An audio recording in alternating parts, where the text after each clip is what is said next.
The Prime Minister of the United Kingdom. In the United Kingdom, there are a lot of different areas called constituencies.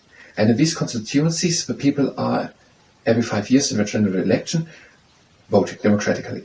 And the person for whom the most people have voted for in this area, this constituency, is then the Member of Parliament.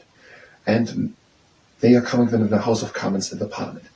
And when it's looked how many of these members are part of one political party. So most of these members of parliament who are voted for in every area, very much of them, they are oftentimes part of a political party.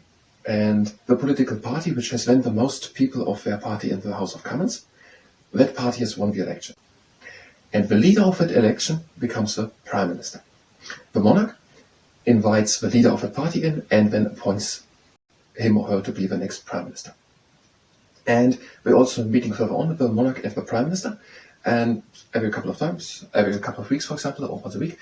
And then the monarch is advising, warning, or encouraging the Prime Minister in political stuff. And also once a week, there's happening that the Prime Minister has Prime Minister's questions, and there the people in the Parliament, also the ones of the other party, can ask him directly or her what they think, what's going wrong, and pressure him on things. So Prime Minister's question is happening once a week, for example. Now, how did that all come about? There was, some centuries ago, James II reigning, and he was a Catholic.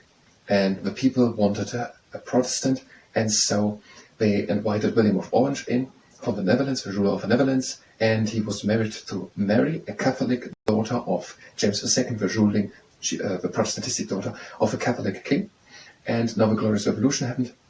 And William, Protestantistic, ruled together with Mary, Protestantistic, Mary, the daughter of the Catholic, James II. Now they both were reigning, and then at that time was done the Bill of Rights. And that's said that the following monarch has to be always a Protestant. And then time passed, and in 714 then, Queen Anne died and she had no children. And so the next monarch to be was then George I, her next relative, who was a Protestant. But it happened to be that he was a German and he could not speak good English, and he was then more reliant on the ministers. That had also started with the Bill of Rights. So with the Bill of Rights, the monarch had to always ask the parliament for money. And with the Bill of Rights was established how much power the parliament has and how much power the monarch. And now he needed advisors and ministers to talk to the people in the parliament so that they agree if he wants money. So, and then both had power, the monarch and the parliament, and there were no ministers in between, and the most important one became then Sir Robert Walpole. In 1721 became the first Prime Minister. The most important of his ministers, helping the monarch to get all the people in the parliament to agree to what the monarch proposes, became the Prime Minister. And that happened then under George I, because he couldn't speak good English. He was very reliant on his English-speaking ministers.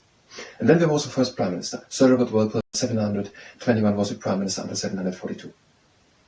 Now, and that is now the job of a Prime Minister.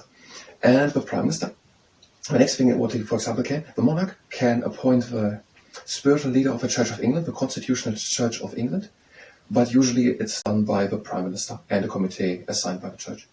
And the next thing is the Prime Minister lives Downing Street 10, or 10 Downing Street, and he has a country house in Chickhurst, which is called Chickhurst. And that is according to the Life in UK Test Handbook on several pages, for example, 110 and 111.